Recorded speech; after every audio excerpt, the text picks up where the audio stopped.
The great American West, settled by adventurers, trappers, and gold seekers.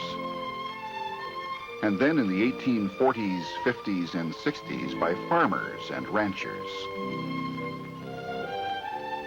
People seeking a new life, attracted by free land.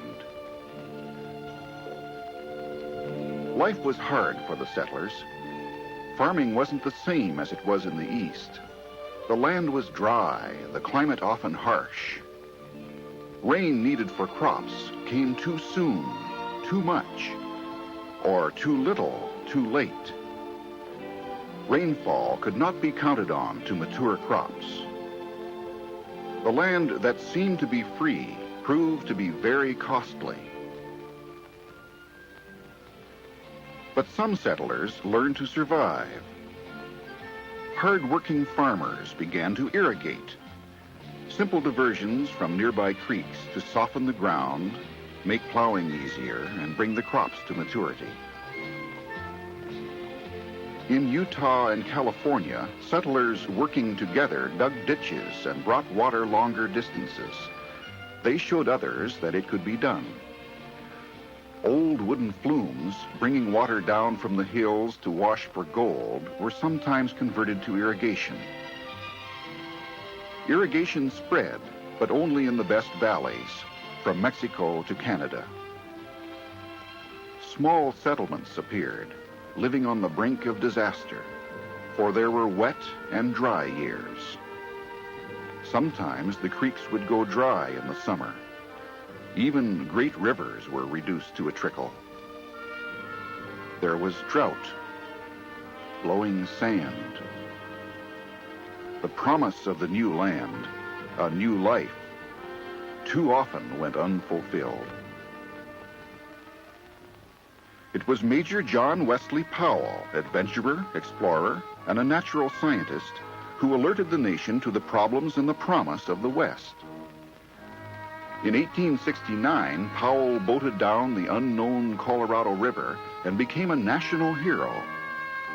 And Major Powell said, "The West is an arid land, hostile to farming, and will never be settled, opening up its great resources to America, even with irrigation, unless the government dams the rivers, saves up the winter and spring runoff in artificial lakes and reservoirs." People talked about it for 30 years. Then Teddy Roosevelt, around 1900, turned talk into action. President Roosevelt said to Congress, "If we could save the waters running now to waste, the western part of this country could sustain a population greater than even the legendary Major Powell dreamed." Congress agreed. Roosevelt signed the law in 1902, and reclamation began. It began with great feats of engineering. First, the Salt River Project in Arizona and Roosevelt Dam.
Since 1911, the Salt River Project has served the valley, bringing water and electric power to make farms prosper and the city of Phoenix grow.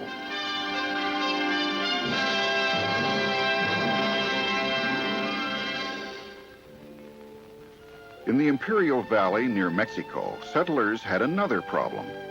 Not always too little water, sometimes too much. Floods were common. As one old-timer used to tell it, It was in '05 that floods on the Colorado River broke through, raged unstopped into the valley. We farmers and the railroad company worked 2 years to close off the gap. And a huge lake, the Salton Sea, was formed. But the farmers wanted no more floods. Asking Reclamation for help to build a dam to tame the Colorado, the farmers promised to pay their share of the costs, and Reclamation began to build what is now Hoover Dam.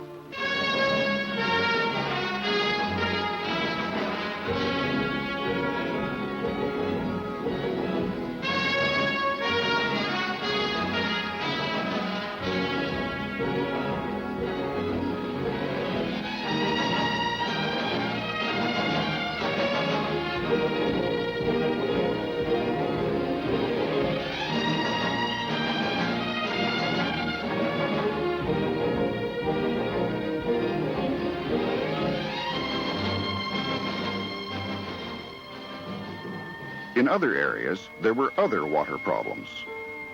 In the Central Valley of California, farmers irrigated with underground pumping, with windmills at first, then with electric pumps. The water table fell, and men dug deeper and deeper. The vital irrigation water was dwindling. Again, the people asked for help from Reclamation, signed repayment contracts to help pay the costs, and the Central Valley Project was born.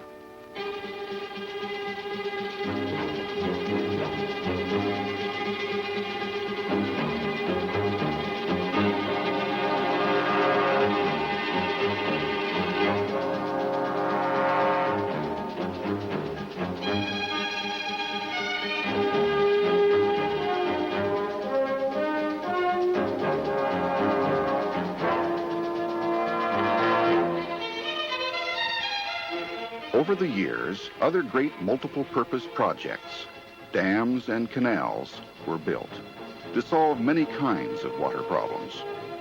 Jackson Lake, Arrow Rock, Davis Dam,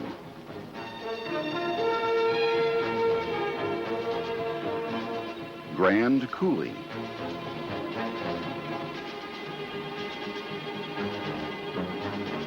Hungry Horse,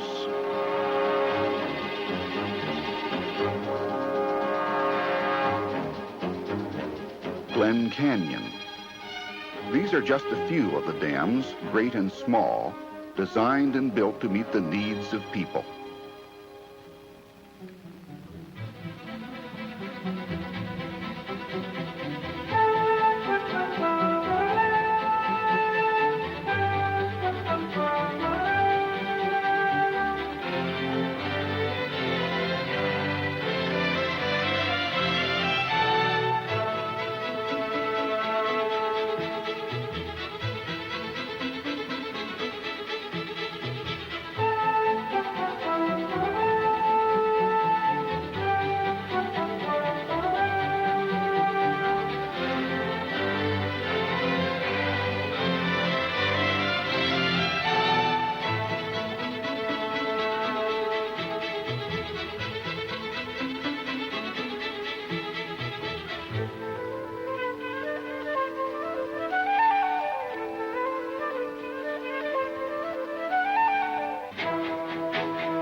Reclamation multiple-purpose projects mean prosperity, helping to make America strong, feeding people across the land and around the world.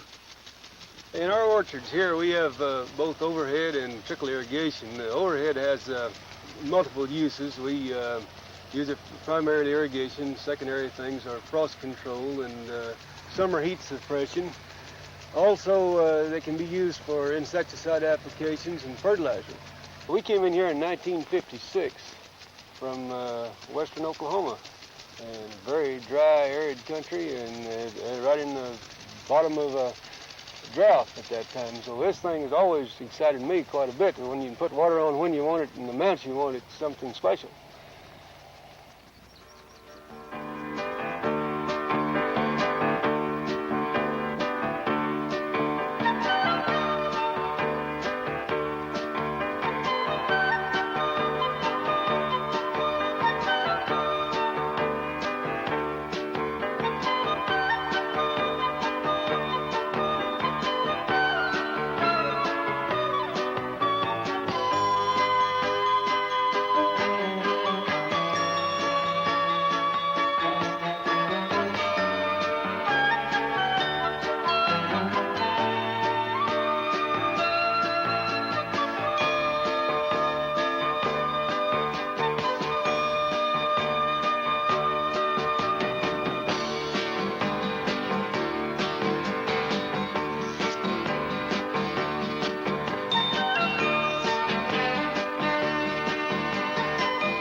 And reclamation means non-polluting electric power from great hydro plants. Power that comes on quickly. Water falling through turbines. Spinning generators. Firming up energy supply from other sources at times when energy is most needed.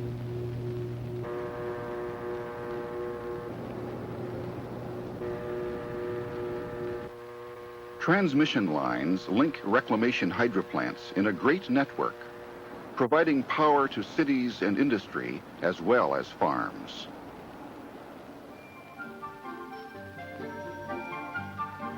Reclamation also brings dividends not foreseen by Major Powell or Teddy Roosevelt. Water-based recreation. Hundreds of man-made lakes throughout the West provide water skiing, boating, fishing, and camping.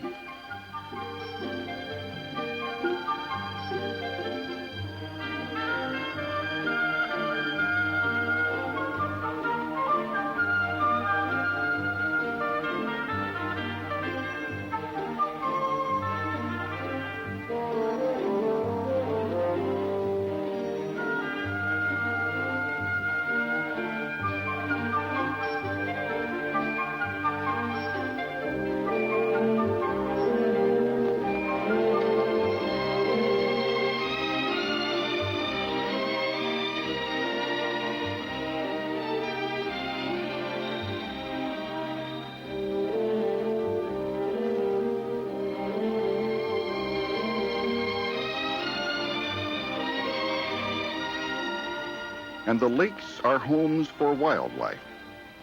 Water resource management to preserve and extend fish and wildlife habitat.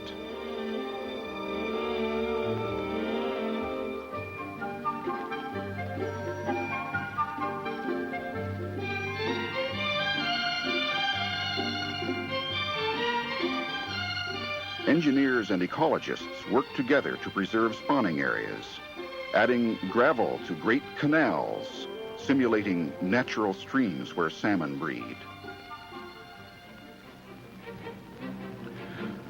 Reclamation engineers, researchers, and technicians continue to respond to the needs of people for water and power by making surveys of snowpack on watersheds, locating new dam sites, building new dams and power plants.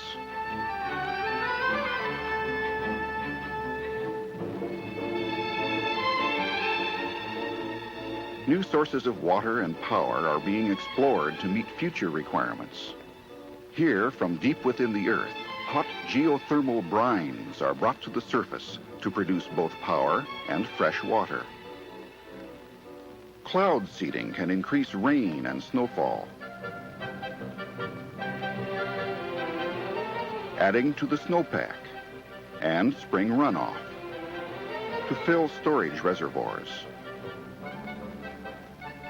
Future needs for water call for finding new ways to use what water is available now more efficiently, as in drip irrigation. Each plant or fruit tree gets just the water it needs, saving water which might otherwise be lost.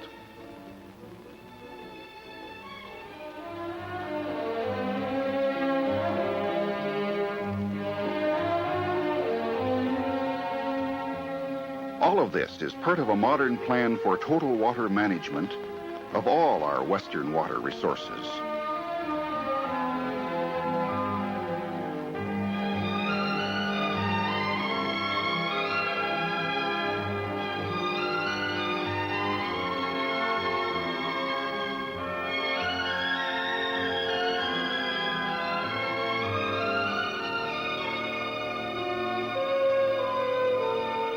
The Heritage of Reclamation, an evolving, changing program for a well-watered, prosperous land, settled by strong, hard-working people.